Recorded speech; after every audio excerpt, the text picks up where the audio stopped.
नमस्कार. द्वारकाज किचनमध्ये आपलं स्वागत आहे. चला तर आज आपण नवीन आणि वेगळी रेसिपी घेऊन आलेलो आहोत. तर आज आपण चायनीज रेसिपी बनवणार आहोत. एकदम साधी सोपी आणि हेल्दीसुद्धा आहे. चायनीज पदार्थ हे सगळ्यांचेच आवडीचे आहे. तर आज आपण हे मोमोज बनवूया, मटर पनीर चे. तर व्हिडिओ शेवटपर्यंत बघा प्लीज आणि सोबत लाईक आणि सबस्क्राईब पण करा. चला तर आपण सुरुवात करूया.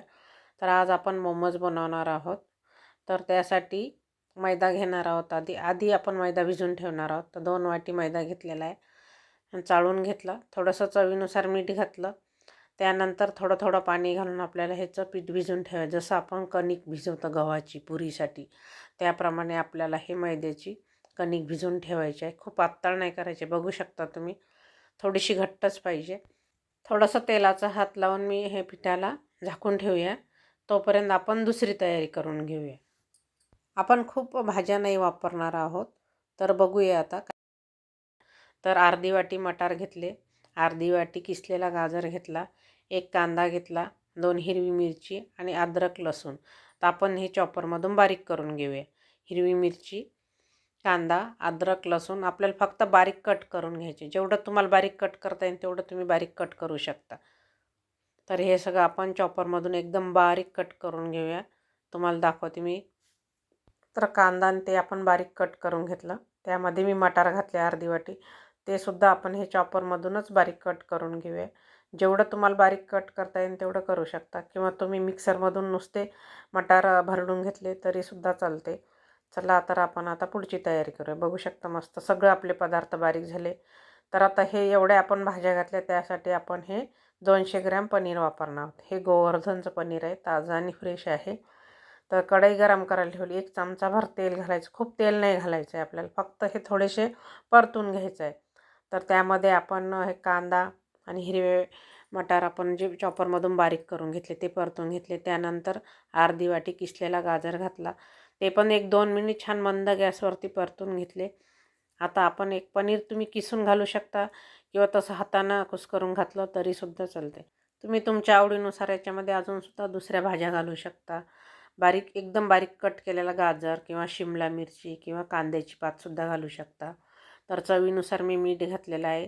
आता थोडंसं राहिलेलं पनीर आहे, ते सुद्धा माझी नात मला कुस्करून देते. ते पण आपण घालूया, कारण तिच्या आवडीचा पदार्थ आहे. त्याच्यामुळे ती पण मला मदत करू लागत आहे. मोमोज म्हटल्यानंतर तिचं खूप आवडीचा पदार्थ आहे. तर हे सगळं आपण पनीर छान मिक्स करून घेतलं. पोहे खायचा जो चमचा आहे त्या चमच्यानं मी पाव चमचा काळे मिरे पावडर घातले. त्यानंतर मी 2 चमचे सॉस घातला, आपण जो नेहमी वापरतो तो. त्यानंतर आपण हे शेजवान चटणी एक अर्धा चमचा घालणार आहोत, कारण हे खूप तिखट आहे. तिखट तुम्ही तुमच्या आवडीनुसार कमी जास्त करू शकता. तर हे छान आपल्याला मिक्स करून घ्यायचं आहे. तुम्ही एखादा चमचा याच्यामध्ये सोया सॉससुद्धा घालू शकता. तर हे छान मिक्स झालं बघू शकता. आता आपण हे एका ताटामध्ये काढून घेऊया आणि थंड करून घेऊया. आता हे थंड होते तोपर्यंत आपण पुरी लाटून घेऊया. आपलं आधी आपण पीठ जे भिजवून ठेवलं ते पण आपलं छान पीठ भिजलं गेलं.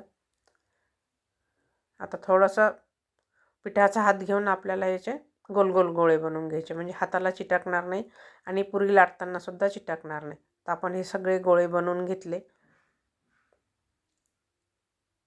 आणि आपण जसं पुरी लाटतो त्याप्रमाणे आपल्याला हे एकदम पातळसर लाटून घ्यायचं आहे. बघू शकता तुम्ही. तुम्ही हवा असल्यास याला वाटीनं सुद्धा गोल आकार देऊ शकता किंवा ग्लासानं. तर मी तुम्हाला एक करून दाखवते. जसं मोदक बनवतात तसंच मी हे बनवलेलं आहे. तुम्ही तुमच्या आवडीनुसार वेगळ्या वेगळ्या डिझाईनचे सुद्धा बनवू शकता. अजून एक दाखवते मी तुम्हाला. तर हे ग्लासाने मी छान गोल आकाराची पुरी बनवून घेतली. आता आपण हे करंजीसारखंच करणार आहोत. 1 ते 1.5 चमचा आपण याच्यामध्ये सारण भरून घेतलं ते,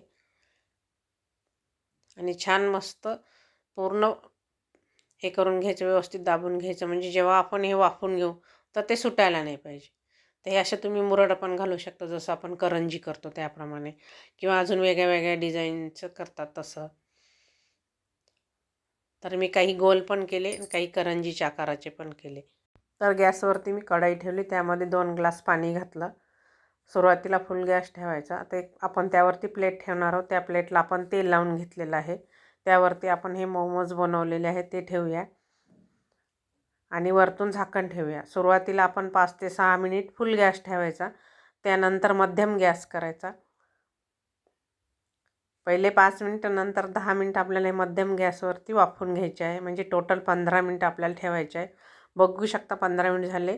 मस्त आपले हे मोमोज तयार झाले. थोडंसं गॅस बंद केल्यानंतर थंड होऊ द्यायचं हलकंसं, म्हणजे आपल्याला काढायला सोपं जाते. आणि हे गरम गरमच छान लागतात, थंड झाल्यानंतर छान लागत नाही चवीला. तर मस्त आपले हे मोमोज तयार झाले, बघू शकता. तर हे दुसरे पण आपण जे बनवून घेतले ते ठेवूया वाफायला आणि तुम्हाला दाखवते मी. माझ्या नातीला खूप घाई झाली आहे, कधी खाते म्हणून. तर हे मी शेजवान चटणीसोबत घेतलेलं आहे. तुम्ही सॉससोबतसुद्धा घेऊ शकता. बघा माझी नात तुम्हाला एक तोडून पण दाखवत आहे. मस्त आपलं मटार पनीर मोमोज तयार आहे. आहे की नाही साधी सोपी रेसिपी आणि लहान मुलांच्या आवडीचीसुद्धा आहे. सुट्टी म्हटल्यानंतर शनिवार रविवार काहीतरी वेगळा पदार्थ पाहिजे असतो. तर मटार पनीरचे हे मोमोज बनवलेले आहे. तर रेसिपी आवडल्यास कमेंट नक्की करा, लाईक करा, शेअर करा आणि सोबत सबस्क्राईब पण करा. व्हिडिओ शेवटपर्यंत बघितल्याबद्दल धन्यवाद. भेटूया एक नवीन रेसिपीसोबत.